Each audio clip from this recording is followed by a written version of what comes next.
ang pinakamahirap na bahagi pala sa pagiging ama ay hindi yung hindi mo kayang ibigay ang kanilang pangangailangan, kundi yung sa kabila ng yung sakripisyo at pagbibigay ng lahat, hindi ka pa rin kaya nilang respetuhin at galangin. Ako po ang inyong lingkod, Tagapanood TV. Welcome back po dito sa ating YouTube channel at Facebook page. Ngayong araw po ang ating gagawa ng reaction video ay galing po ulit sa channel ni Ders TV.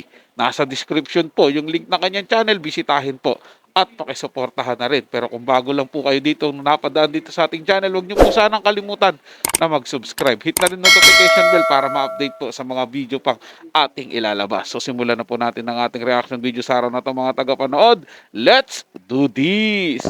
Samantalang pag-usapan naman natin itong niyayabang po ng isang panatiko ng tape na si Isko daw ay pinasalamatan dyan sa 80 ng nanalo sa sugod bahay. Nabanggit lang po yung salitang Yorme kay Jose Manalo. Inassume na po agad nilang si Isko daw ang pinasalamatan dyan sa EAT. So anong partisipasyon ni Isko sa EAT para siya ang pasalamatan? Wala. Ang salitang Yorme ay binaliktad lang para sa salitang mayor.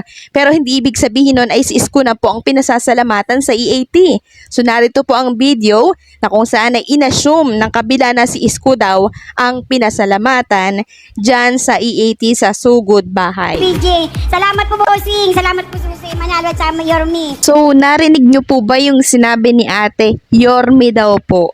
Kabaliktaran nun ay Mayor Jose Manalo. So, inassume po agad ng tape Bulaga Panatiko na si Isko daw itong pinasasalamatan.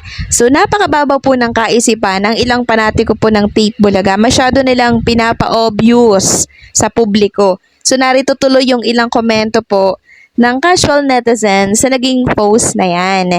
Sabi dito, big deal na agad yung Yorme pero hindi siya inalisa ng microphone. Kesa naman yung nagpasalamat sa TBJ, di ba? Okay lang yun. Wag ganon, talagang kapag nasa entertainment industry. Sabi dito, it's such a big deal for you. Di mo ba napanood kanina na nasa 80 yung sinasabi mong babalik na mag-host sa Itbulaga? Eh bakit lumabas sa 80? Si Jimmy Santos. Sabi pa ng isa dito, wala namang nagsasabing fake si Yorme. Narinig mo yung salamat EAT at TBJ? Saka salamat bossing. Baka nabibingi ka na. Sabi pa dito ng isa, oo nga no, pero di inalisa ng mic at tinalikuran gaya ng mga sinasabi mong number 1 ko no dahil sila nagpapakain sa'yo. Oo nga, sabihin na natin na aksidente si Yorme ang nabanggit, at least di sila bastos. Di inalisa ng mic yung buboy nyo. Tsaka bakit ayaw nila mag-gedli sa Divisoria? Subukan po nila dun sa Divisoria mag-Gisa Gedli. Tingnan ko lang po, baka hindi makakantsawan si Yorme na sabihin, ibalik nyo kung ano yung binenta nyo dito sa Divisoria.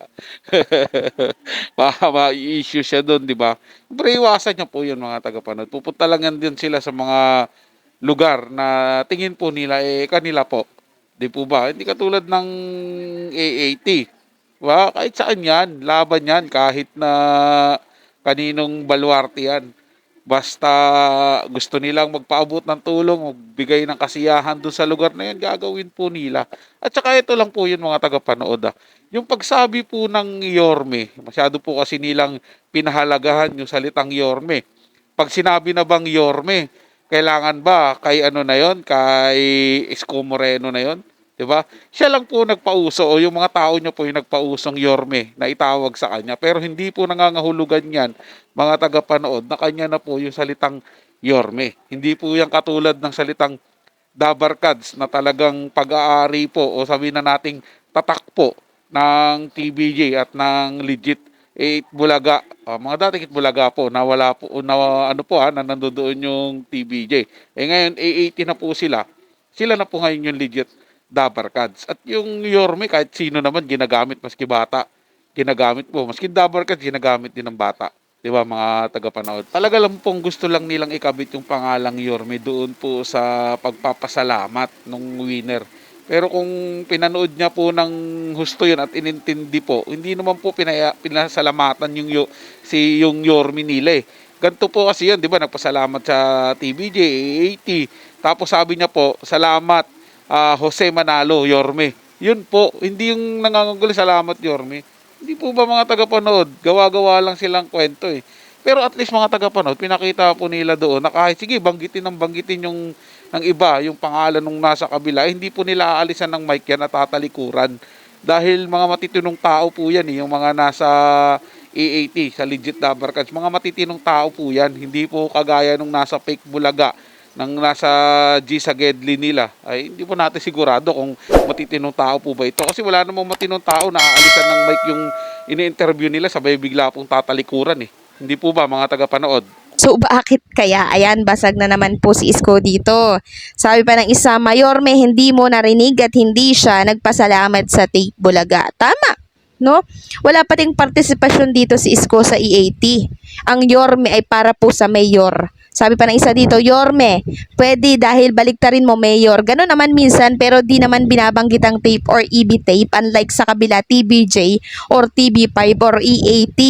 Yorme naman pala walang Isko na mention. Assuming lang si bakla, may sayad kang tunay. O ayan, basag na naman po itong si Beshi po na panatiko ng Tape Bulaga. So lahat na lang talaga na pwede pong maikonekta dito po sa tape at sa show na EAT ay gagawan po nitong ng issue. 'Di ba? Para lang po sumabit sa kasikatan ng TBJ itong show na sinusuportahan po nila gumagawa sila ng issue na nabanggit daw itong si Yorme, si Isko sa EATS. Kung sa totoo lang naman talaga, wala naman pong partisipasyon itong si Isko sa EAT, bakit siya pasasalamatan? Hindi ba? Siya po ay isang host ng tape, bakit sa EAT siya pasasalamatan?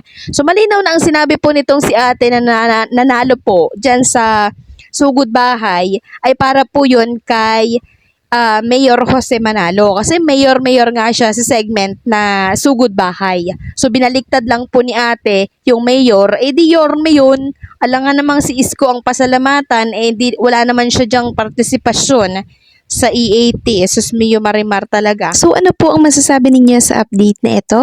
Huwag kalimutang mag-comment at mag-subscribe. Kinakabit lang po yung pangalan nila sa EAT para po madamay din po sa kasikatan o pag-angat. Di ba? Palubog na po kasi yung sinusuportahan kung sino man nag-post nito eh. Kaya po siguro siya ganyan. Desperadong galawan na po mga tagapanood. Na kahit na ang pasalamat po ay salamat Jose Manalo, Yorme, feeling niya po pinasalamatan na si Yorme ng Pick Bulaga. Ito lang po yan mga tagapanood. Kapag ka ang Pick Bulaga po nakatagpo ng mga winner na ang pinapasalamatan po sila bossing, big deal po sa kanila yan. Aalisan ng mic, tatalikuran. Pero ang EAT po, pag pinasalamatan yung Itbulaga, yan na, sige, sama na po natin yung pagbanggit ng Yorme. Wala po sa kanila yung mga tagapanood. Hindi po nila aalisan ng mic, hindi po aalisan ng mga Dabarkads yun. Pero big deal pa rin po sa Pick Bulaga, lalo na nung sumusuporta dahil feeling nila, pinasalamatan nga daw po yung kabila. What? Talagang desperado po mga tagapanood na ikabit yung pangalan nila sa sikat na noon time show ngayon. Bakit po kaya ng mga tagapanood? Kasi patuloy nga po yung kanilang paglubog at di po talaga mapipigilan yan. Nakala po nila porkit nasa kanila yung pangalang Itbulaga, sila na po yung aangat. Nagkamali po sila dun mga tagapanood eh. Dahil yung bumubuo po talaga ng Itbulaga, yun po talaga ang magpapalakas ng isang show. Kahit ano pang pangalan ng gamitin yan. Basta ando doon yung mga legendary na mga host. Yun po yung aangat mga tagapanood. Patunay po yan sa nangyayari ngayon sa AAT. So yun lang po mga tagapanood. Na may nagustuhan nyo po yung paksang ating tinalakay sa araw na to. At kung kayo bago lang po na napadaan dito sa ating channel, huwag nyo po sanang kalimutan na mag-subscribe. Hit nyo na rin po notification bell para lagi po kayong updated sa mga bago pang video nating ilalabas. Share, like, and comment din po kayo mga tagapanood. Ating yung babasahin at pupusuan. So hanggang sa muli po, ito yung Tagapanood TV. Komento at opinion lamang. Wala pong personalan. Paalam po at mabuhay po kayong lahat.